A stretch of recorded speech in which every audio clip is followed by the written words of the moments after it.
Hit it.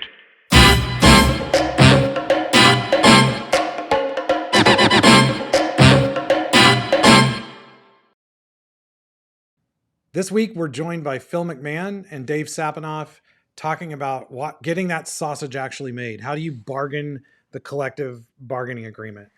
So in this episode, we're really sitting at the table and talking about the tactics and the strategies that you use to try to get an agreement to the finish line. And that includes everything from how do you sort of get introduced to everybody and make sure you're building good relationships in an area where, look, it's emotional. The feelings can be pretty strong. So what are some things that you can do to try to dial that down a little bit?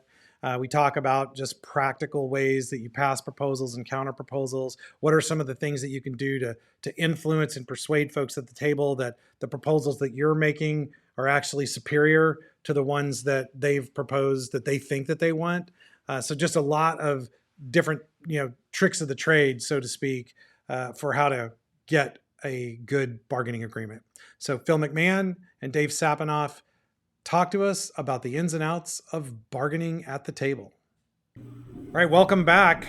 We've got Phil McMann and Dave Sapenoff on again. Welcome back to the Left a Boom Show, guys. Thanks, Phil. Thank you. So today's episode, we recorded an episode around like bargaining preparation. And so today's episode is going to be way more focused on what happens like actually in the room, in the room where it happens, so to speak. So we're joined today again by two guys that have spent, I don't know how many, probably years, if you add all the time together inside bargaining room, but a lot of time. So Phil and Dave, we're gonna talk, like I said last time, about like the sausage actually being made. So like what happens in that room. So why don't we just start off with what are some of the things, first of all, that are your priorities when you go in and you've got your bargaining team assembled and the union's bargaining team is assembled? Like what are some of the things that are your priorities to make sure that bargaining goes solid? And I think last episode I started with Phil, so let's start with Dave on this one. I think first and foremost, and I think it kind of goes hand in hand with the concept of approachability. That before you get into anything, introductions. Who's who, who's what's their role in being at the table. Make sure that everybody knows everybody and who that person is. So after you get past introductions and all of that, to me, the second most important criteria is establishing who, in effect, is in control of the table for the union and establishing who's in control of the table for management. And making sure that you, again, understand the logistics, that when proposals are exchanged, questions are asked and answered, that it's between these individuals. And to a large extent, what goes with that is what I'll call table etiquette. This concept of it's the chief spokespeople, in effect, exchanging things that if somebody speaks up out of turn, in a sense, are we obligated or are we not obligated? Will we respond or not respond to somebody who says something at their end of the table, so that everybody understands that you're not being rude by not responding, but you've agreed in advance as to how the conversations are going to take place. Again, also talking about, in effect, who goes first, who leads off, things of that nature. And one very other important thing as well that I always do, and quite frankly, a lot of unions don't, in effect, come to the table with this in mind. But when it comes to actual proposals and counter proposals, I basically make sure that the union understands I only react to things that are in writing. Mm-hmm. So in effect, then I give the union a proposal, they're looking at it, and in a conversation. It's one thing to answer questions and clarify, but if it's an actual counter proposal, this concept of them verbalizing a counter proposal to me, I'll say thank you very much for that, but I'll ask you to put your counter proposal in writing. And just those sorts of etiquette, that sort of just laying the groundwork so that everything is captured, everything is exchanged, everything in effect is recordable. Mm-hmm. Good stuff. Phil, how about you? What would you add? Yeah, I agree with David 100%. I refer to it as kind of laying the groundwork for the negotiations, talking about, again, everything that David spoke about. I also take it a little bit further with regards to etiquette, because oftentimes across the table, emotions will come out Yeah. because people are passionate, right? And especially on the union side, it can come out quite a bit because they're passionate about some of the issues or problems that they think need to be addressed. And I just make sure that we level set the expectation that, look, it's okay to be passionate, but to the appropriate level, right? We're going to conduct ourselves professionally. I would expect and ask that you all conduct yourselves professionally. This isn't personal, so it's not addressed to or pointed at someone specifically. And if it gets to the point where we need to take a break, either side has the right to interject and say, you know what, it's best that we take a break right now. And again, as David said, it's up to the two chief spokespersons for each side to kind of manage that as best you can, and as appropriately that you can in the midst of the heat of the moment when it's happening. But I think that needs to be laid out. I agree with David 100%. Responding to proposals, they need to be in writing. You can capture the essence, you can capture the notes, your understanding of it, but whichever side left off with the last proposal on whatever the section of that contract may be, the other side is responsible to come back with a counter proposal or a response back to it. I'm not going to pass a proposal and then pass another proposal on top of it based on the discussion. Right. It goes back and forth. Yeah. Don't negotiate against yourself, right? Exactly. Yeah, counter. absolutely. Yep. Dave, I appreciate the bringing up approachability, and I think it raises kind of like a bigger picture. Is like this negotiation. There's a bunch of words on pages that are going across, but like at the end of the day, it's really about can you build a productive relationship with the folks on the other side who are, like Phil said, are passionate, have very strongly held opinions, might be angry, like are there's and to some extent, depending on who you're dealing with on the union side, they're being stoked, right? Like they're being told like this company doesn't care about you, and so you can have, there's all kinds of different personalities that get involved in negotiations, and when you're on the employer side, a big part of it is to try to get those relationships going in a productive direction. So maybe talk a little bit about what are some things that you do just to try to accomplish that. Like, so Dave, you started off talking about kind of making sure everyone's introduced to each other. Phil, I'll start with you, but any things that you do to try to get that relationship started in as a productive of way as possible, understanding that this is in many ways like a very negative, relationship to start with. Yeah. I personally go out of my way to try and meet with whoever the counterpart is going to be. If I'm going to be the chief spokesperson or one of the folks at the table that's going to be responsible in leading the negotiations, to meet with my folks well before we get at the hotel or wherever the negotiations are going to be held, to get to know them a little bit. Maybe you just go grab a cup of coffee and share kind of background experience, so I have a better understanding of where they're coming from and kind of frame of reference, frame of thought might be. Again, it's relationship based, right? It's being approachable for them to know that they can reach out to you and vice versa. And I also think it builds that ability to then have sidebars down the road to say, you know what, we're going to take a caucus and everything, but hey, you reach out separate from across the table, but you say, hey, how about you and I just go meet in the lobby for a minute and just get realigned in terms of where we're going today, because you start the day with a plan. You want to make sure that you try and stay on plan and on task as best you can. Things are going to come up, that's okay, but you don't want to throw my approach is you don't want to throw a surprise across the table that's going to basically blow it up today and kind of drive you in a space that's not in your best interest. It might feel good at times to do it, but my experience, even though it might feel good, it doesn't end up working out too well for you. It's usually exactly the opposite, right? Exactly. Yep. So Dave, and you have experience on, well, you both do have experience on both sides of the table here, but how important is it for the folks on the other side to understand, look, I know what your job is here, and you've talked about this before, but like I understand that you've got a job to do here, and that I'm not taking it personally that you're doing your best job to represent this group of folks. So talk a little bit about why is that important, and what are some things that you do to kind of make sure that they know, you understand their role. Really starting off in any negotiation, and I'll always tell management, it's counterproductive in effect, to head into negotiations, uh, without the concept that the union has a legitimate purpose in being there. Now, whether you agreed with how they won the election or anything else, they have a legitimate lawful purpose in being there.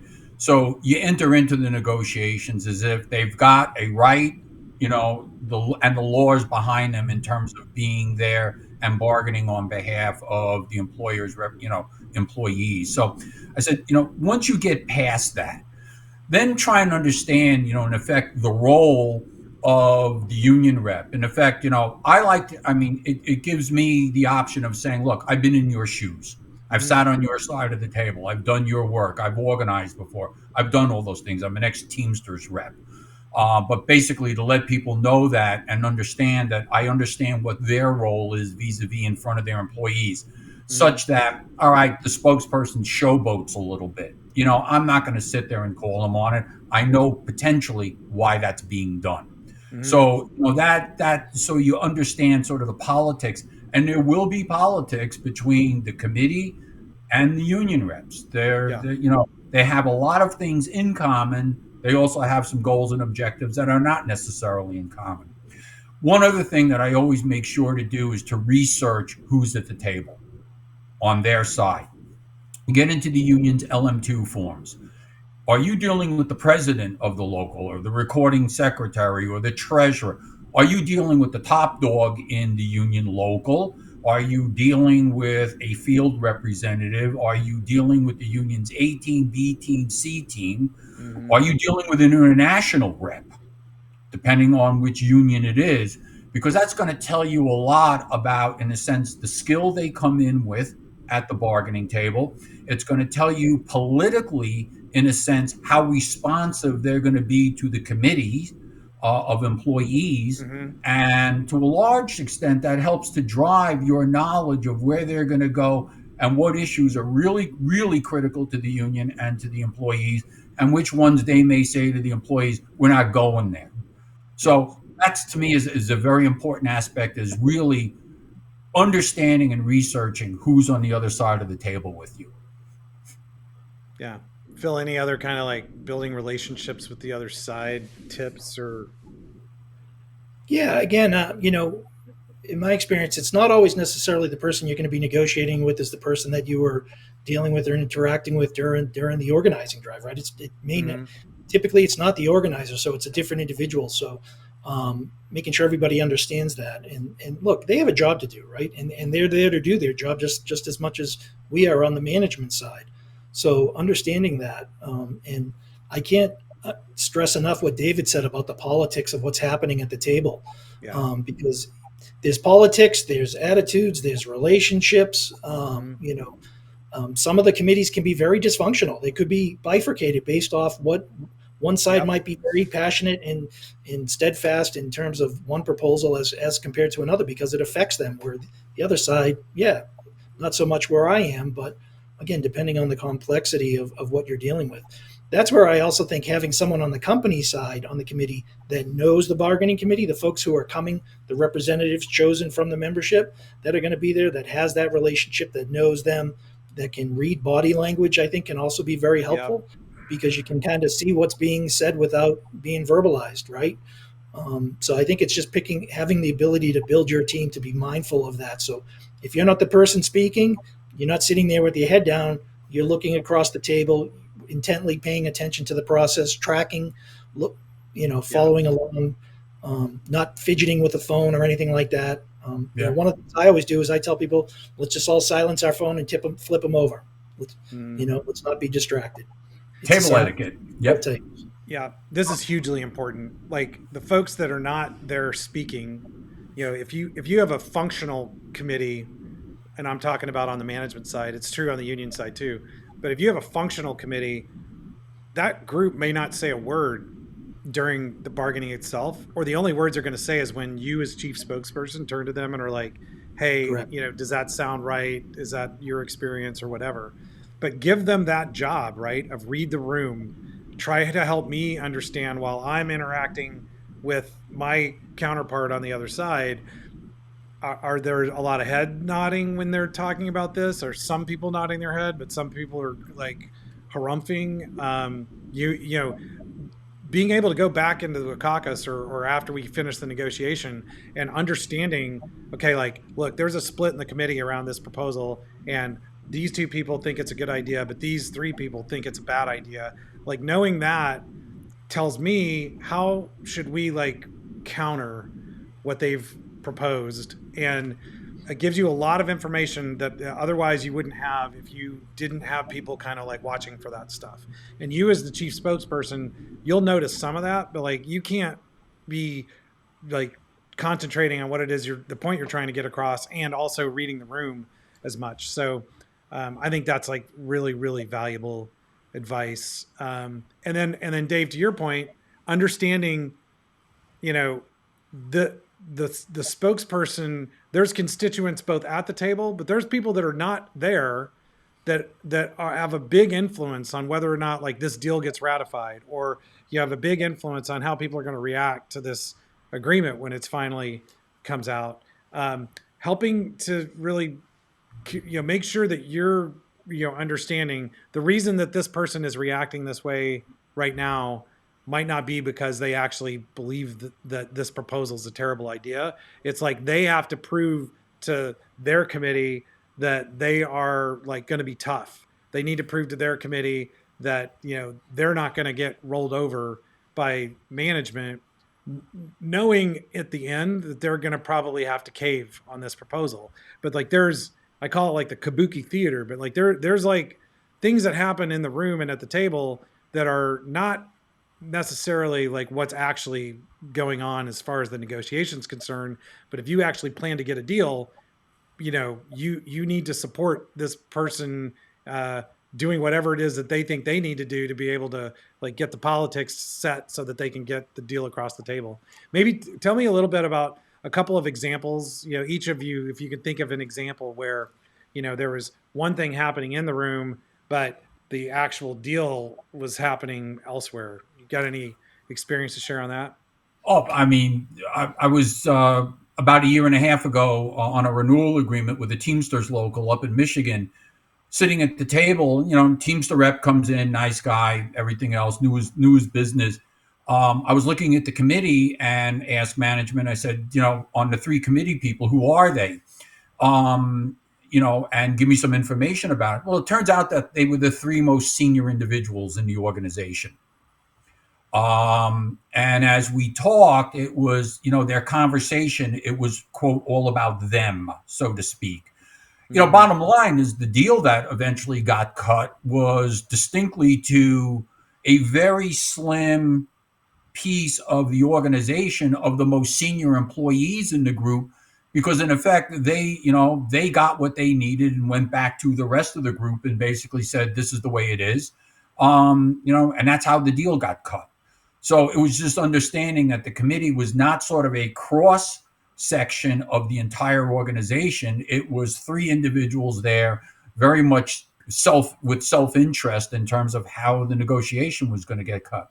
One other thing I do want to mention about the unions committee as well, that sometimes management has a little bit of difficulty with, you don't have a say in who they bring to the table. And more often than not, I've gone into negotiations. Management will look at me and say, why is that person across the table? It could be an ex-employee. It could have been somebody that was terminated during the campaign, something of that nature. And they said, they can't be here. And I said, well, unfortunately, as the law goes, you can't dictate who the union has at the table. That's their right. We have the right to dictate who we'll have on our side, but we can't change who they bring. So that's one thing I just wanted to make sure everybody understood. You can't dictate that. Again, when I was a Teamster, I was in negotiations, and we got into a huge debate in negotiation. This is back in the 70s, of an employee wanting Martin Luther King's birthday off, to the point where he became disruptive. We had to take him out of the room, talk to him, went back. He'd become disruptive again. wanted Martin Luther King's birthday off. Anyway, to make a long story short, somebody else came up to us during a caucus and basically said he wants it because it's his birthday. And and again, you look at that and you say, okay, you sort of understand sometimes the self-interest and the politics of what goes on at a bargaining table. Yeah. Phil, any examples you can think Yeah, of? I've had a couple times where, a facility would be supplementing their workforce with contractors. And now all of a sudden the union comes in and you're in that first contract, and the union's taking the position that going forward, there'll be no more contractors working within the facility, that, the folks who are going to be covered by the collective agreement are going to be the employees. And if you need to bring people in, then bring them in as a full-time equivalent. And we've kind of had that dance going back and forth. And the union, again, the union's there to, in the interest of representing their members, and the employees. But my experience, usually you can get there. It's going to take some time to discuss it and continuing to discuss it, and helping them understand that there can be benefits to having that contracting workforce, because it's not in anyone's best interest to be hiring and laying people off depending on the work volume. Mm-hmm. So they may come in initially saying absolutely no contractors, and then over time, over multiple discussions and possibly different proposals, and the company remaining firm that, look, we need this. This is very important to us. It allows us to grow the business and flex as we need to. We then can try and hire from within that workforce, because they're now trained and aware of our policies, procedures, and coming on and things like that. So that's probably the best example I can give you, where there's that give and take, and ultimately you'll get to where you need to get to. But again, it's just some of that showmanship, the kabuki theater, as you mentioned, kind of going back and forth. Yeah. I mean, it depends on the relationship that you've got with the union leadership on the other side. But like my dad tells stories. His best friend came up on the other side of the unions that represented companies, and in the companies that he came up with, and they built that friendship around figuring out how to get deals done in like nasty situations, avoiding strikes. But over time, his company, they eventually, like, if there was a really serious bad deal that was about to lead to a strike and shut down a plant and really negatively impact not just the business, but a bunch of other employees, they would fly these two guys in, because they knew, like, there might be a giant battle at the table and it could be just as nasty as it was going to be. But at the end of the day, a strike would be avoided. They would come, they would figure out a way to get a deal done. And it didn't necessarily, always look pretty while it was happening. But there was trust between those two people, and they knew, if this guy says he's going to do something, I know he's going to do it. And if you can build a relationship like that with someone, and you're not going to do that probably during your first negotiation with somebody, but over a period of time, you can build that sort of a relationship. And even in the first contract, you still need to be laying the groundwork for that, right? Like you need to be somebody that can be trusted. And you tell them, like, look, I'm going to say things that you are not going to like, and I'm going to say things and probably not agree to things that you don't understand, like why I won't just agree to them. But what you do need to understand is, if I tell you something, you can trust that that's true. If I tell you that my authority is to here, and like I can't go beyond that, I'm not going to lie to you about that. Right. And so there's certain components of a negotiation where you're trying to build that with, particularly with the spokesperson. You may not have that relationship with the committee, but being also able then, as Dave said earlier, like to understand, like they have a job to do as well, and don't take that personally, right? And they are going to yell at you, and they're going to call you like bad names, and you may have etiquette rules around sort of like how far you can go there, but at the end of the day, being able to sort of like sit through that, understanding like that's also probably part of the theater role here, is important.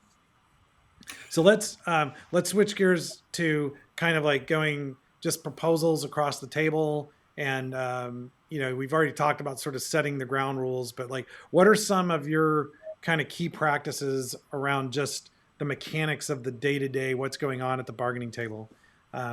Phil, why don't you start, and then we'll go to Dave. Sure. So, first and foremost for me, I like to always start with the non-economic proposals. I personally not a fan of putting everything on the table at once, because as soon as you put money on the table, that's going to be the driving factor. So, my approach has always been let's try and get through some of this non-economic language, the things that we know are going to be incorporated into the collective agreement. Let's get and seek alignment and agreement on those issues and items as soon as we can, because then we can move that off to the side. They've been TA'd, they're sitting off to the side, ready to be incorporated into the final offer. But then we And can non-economics still kind of have a cost, right? So it's like I don't really Absolutely. know what my budget Everything is. has a cost. Yeah. Everything So, has a yeah. cost. So Yep. yeah, good.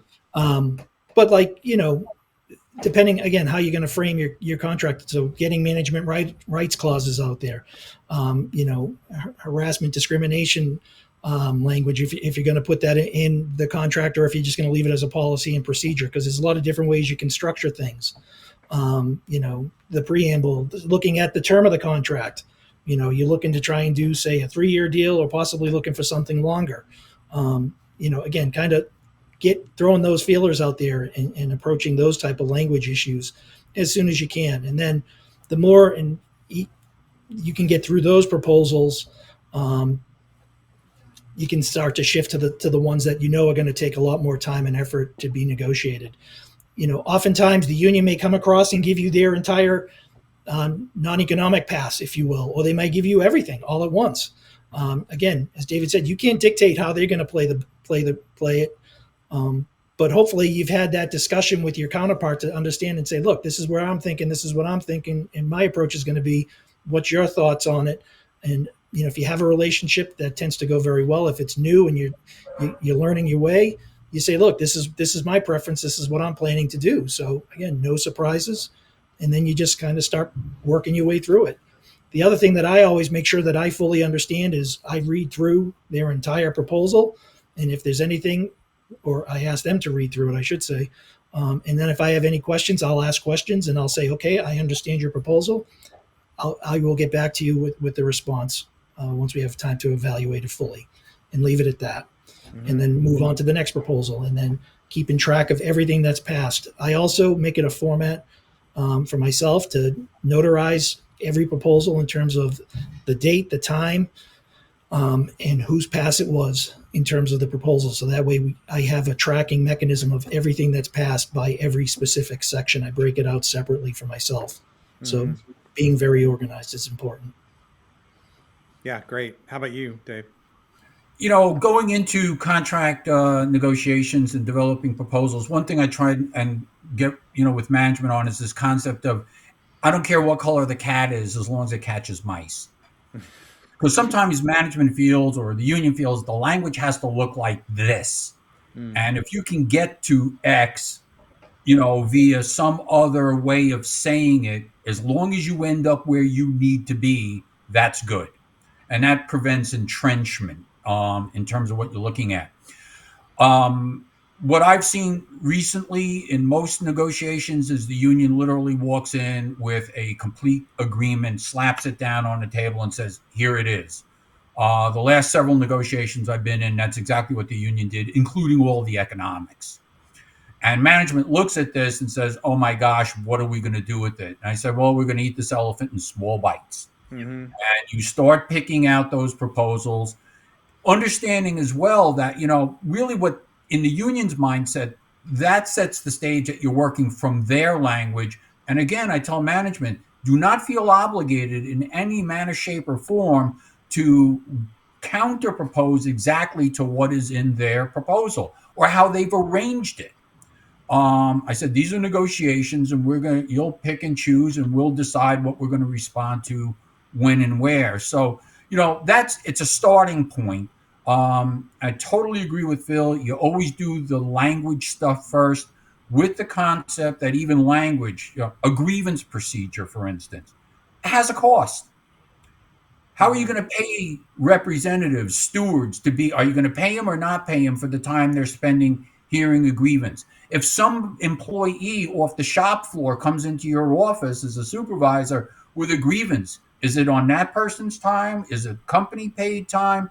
So you could see where all of that starts adding up. And depending if you have something with a lot of, language that generates a lot of grievances, you could see very easily that something as simple as a grievance procedure could become very costly. So I make sure that management understands all of the nuances around that.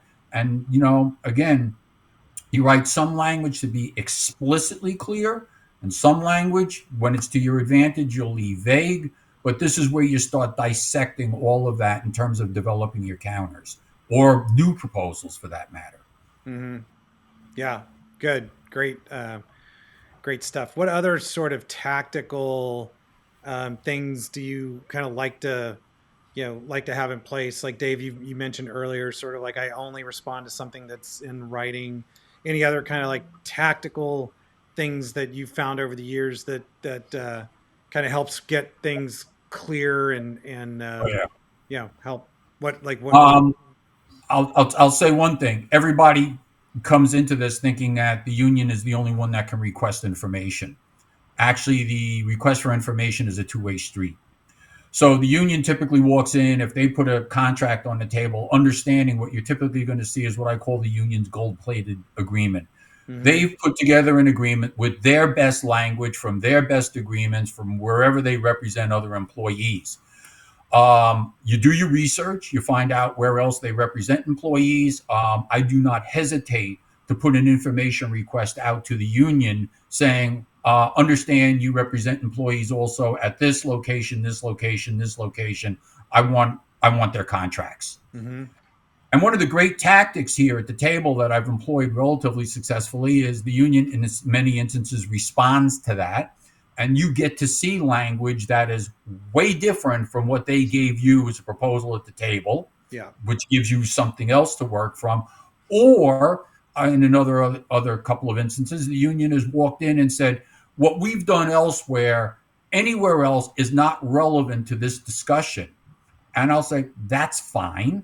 And then the next time the union says, we have this language in every other agreement, I'll simply look at them and say, I don't care that you have it in other agreements. You told me it's not relevant that it's in other agreements. Right. And therefore, I'm going to do what's relevant here and not what you've done elsewhere. Yeah. And they've typically given me that response in writing. So just, again, the little give and takes and things, and using the law and tactics to your advantage to gather information to make a more informed decision. Yeah. Or they say, well, we've never agreed to something like that, right? Where you're like, okay, well, let me, because that can become a reason to see your agreements. You say you never agreed to it, like, prove it to me. We know you represent people here. We don't believe you. So there, I like that. That's a good one. Phil, how about? I was in negotiations once with the CWA, and we put a proposal on, which I had seen in one of their agreements, for instance, about laying off people. They wanted strict seniority. We basically said being able to retain 20% of the workforce out of seniority in the layoff situation based on their skill level. So we put that proposal on the table, and they said we've never agreed to that anywhere. I gave them an information request, and I said to the union representative, and he said, just so you understand, in this envelope here, I've got 3 of your agreements that says that. Yeah. So I want to see your agreements where you have that language. And next week I got a box with 16 agreements in it. So, it's just one of those things that you do at the table. And it's not to be snarky, but it's this idea that if you take it on face value, what you're being told, you're going to find yourself on the short end. Yeah. And it also goes back to this, like, I need to be able to trust you. Exactly. And, you're sort of teaching them a little bit, like, don't lie to me. You've done your homework. Right. Yeah. Phil, how about you? No, I couldn't agree with David more. He's spot on in terms of, in having done your due diligence and preparing for this and looking at other languages for other collective agreements that the same local has is going to be very helpful, because you're right. They're going to cherry pick the best of every section that they have. Very rarely have I ever seen where the union sits down in a first contract, and I've done 6 first contracts myself, where they're going to come down and give you a contract that they sat down and wrote from scratch. No, they're going to be pulling the best from all the different collective agreements they have, maybe even from other contracts from other unions, because they realize there's some language out there that could be more favorable than what they've done in the past. So having your ability to have that at your fingertips so that you can then respond appropriately, challenge them appropriately, and possibly, as David said, put in an information request to force them to provide you with the language. Right time, right place, I think, is also pertinent Yes. in terms of, are you going to die on the hill, or, really dig in on something that in the end, is it really going to be that big Yeah. of a deal? You're going to have to work that out with your committee and the leadership of the organization. But, you're just going to have to work your way through that. Yeah. This also relates like back to our conversation about strategy too, right? Like you ideally want it to sort of look a certain way, especially if you feel like you're in a situation where you're potentially going to get to an impasse or potentially be in a strike type situation. You're going to want the negotiation. You can't just look like you're only saying no to everything, right? You need to there, like you just said, Phil, there's some things that ultimately we're going to agree to this. Like this is not language that is controversial or so your ideal scenario is you're kind of sprinkling those in. So we're getting TAs. Ideally, we're getting like something TA'd, if not every session, at least, every other session. Some sessions you'll get to a point where it's like, okay, we can TA 3 or 4 things today.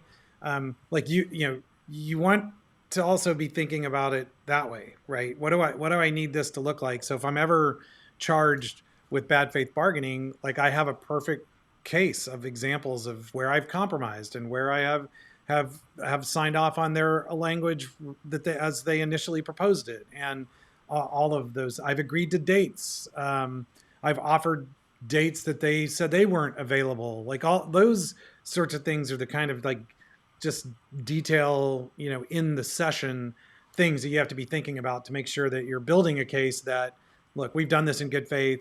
We've done our very best to try to reach an agreement. It's not our fault. We may have some things that we just can't agree on, but like that's not because we haven't tried. Right. I think the other thing. I was going to say the other thing to keep in mind too, depending on where they're pulling some of this language from, some of these collective agreements that the union negotiator has probably dealt with may have been around for 20, 30, 40 plus years, right? So some of that that language has evolved over many, many years. So don't just take it at face value that this is to David's point, this is the language that in the way that they have to have it, because no, they could be passing language that doesn't necessarily fit within your workplace. But they're saying, well, we put this in every collective agreement. Well, it doesn't fit at all with what we're doing. So that's where it's critical that you also have the ability to push back on things like that. Go back to Dave's example, right? It's like, show me a first contract that has that clause in it, right? Or like the last, 2 or 3 first contracts you've negotiated.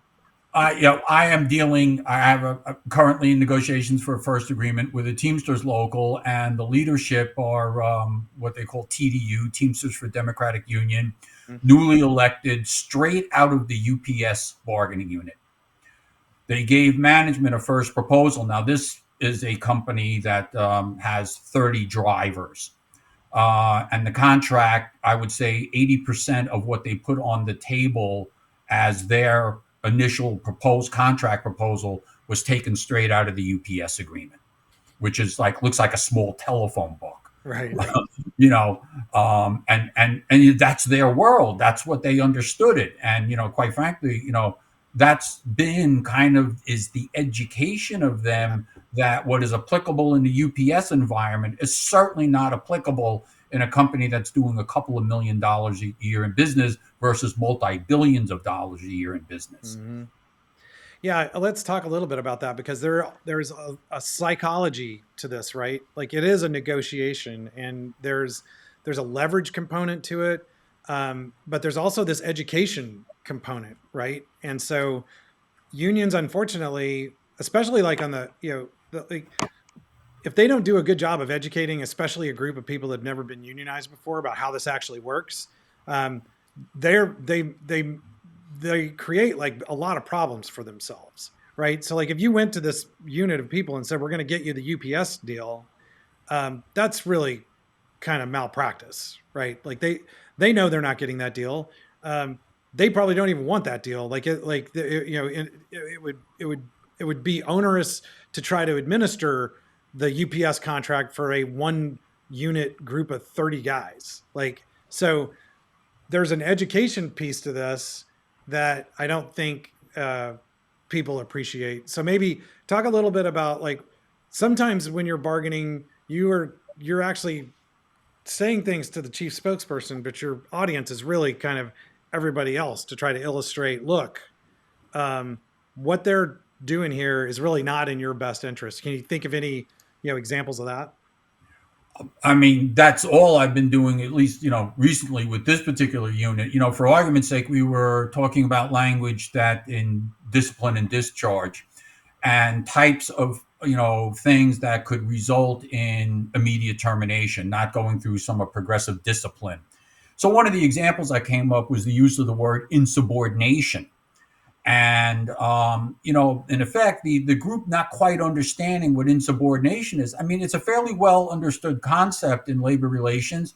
It's a fairly well understood concept with arbitrators.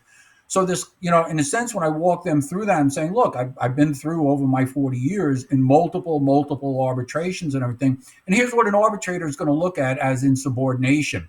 And even this concept here of, of work now, grieve later, educating to that no, you don't have the right to simply refuse to do a job because you, quote, think it's unsafe.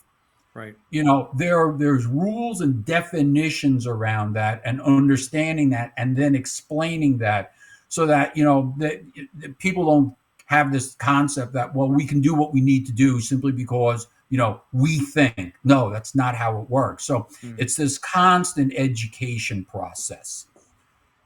How it works, how arbitration works, how arbitrators look and view, the written contract.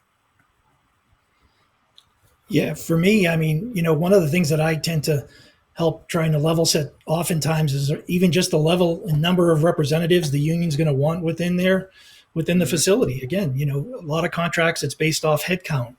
Does that necessarily fit the operation, or number of shifts, things like that?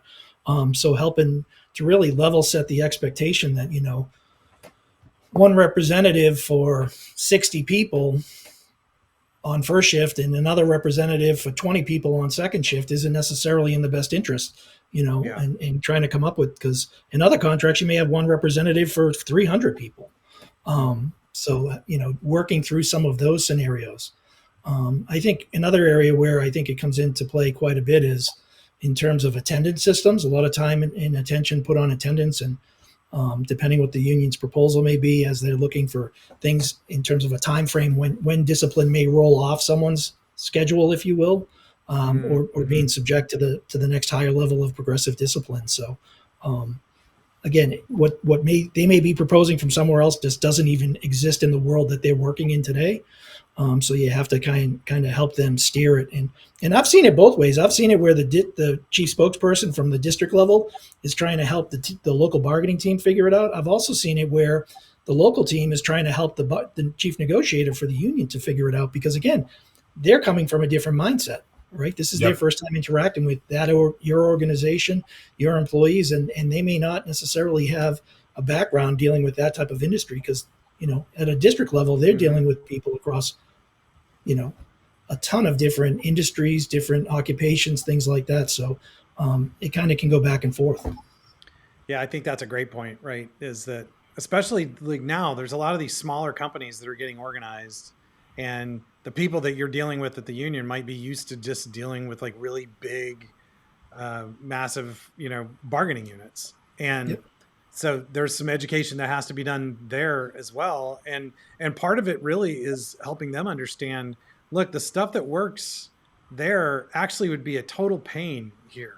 Like you're going to make your job so much harder if you try to, like, what you're trying to do is just like not, it doesn't fit. And because of that, it's going to make your job more difficult. Because they don't that's one of the more important points when you propose something at the table, is not convincing the other side why you want it. It's why it's either in their best interest to accept it, or it's not in their best interest, to accept what they've proposed. Yeah. You're on management. You know why you proposed it. You know why you want it. That's, convince them why Yeah. it's in their best or not best interest to accept or reject something. Really good point. Really good point. That is, I mean, that ultimately is what you're doing, right? It's like this, Yes. and then being able to explain, like, this is why this is actually superior to what you proposed. Yep. Those are great points. Why don't we? We're kind of getting to the end here, but maybe tell me a quick story about kind of what's a negotiation that you are sort of the proudest of pulling off, and what do you feel like sort of you were able to do at the table that was able to get that result? That's a great question. Uh, For I me, had, go ahead. no, Yeah, go go ahead, ahead. David. Please go ahead.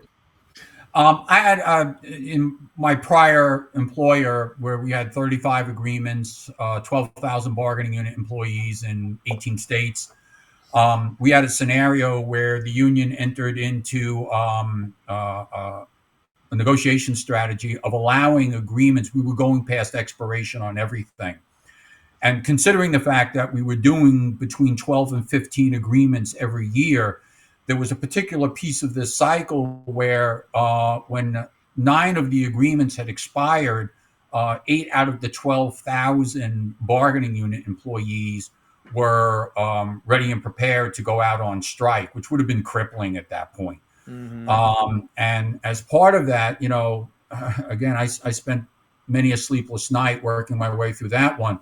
But it was sort of this strategy of, from a legal perspective, taking comments from all the various tables, building a case at the NLRB for illegal coordinated bargaining on the union's part, filing strategic unfair labor practices, so that in effect then, as far as communications was concerned, then getting out in front of the employees, letting them know that the real purpose behind what the union was attempting to do was to go from individual agreements to a master agreement on a number of different levels, and then letting the employees know that potentially any strike they engaged in was unprotected.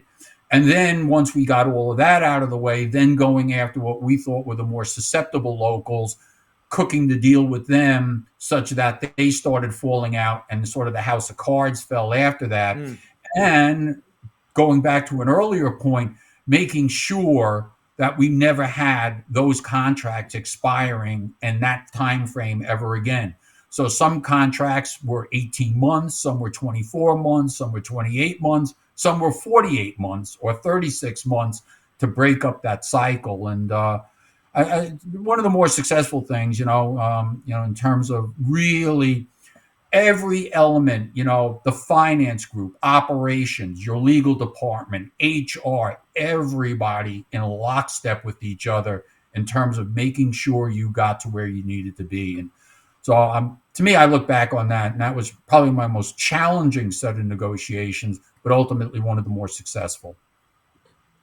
How about you, Phil? Yeah, for me, I think most challenging and successful was it was a contract renewal for a business, and unfortunately, the business had lost one of their contracts with one of our customers. So we were in the midst of doing a contract renewal, and we had enough work to basically get it through the end of that contract term. But we knew that towards the latter part of the contract term, we were going to have to be looking at some significant cutbacks and layoffs because of the lack of work.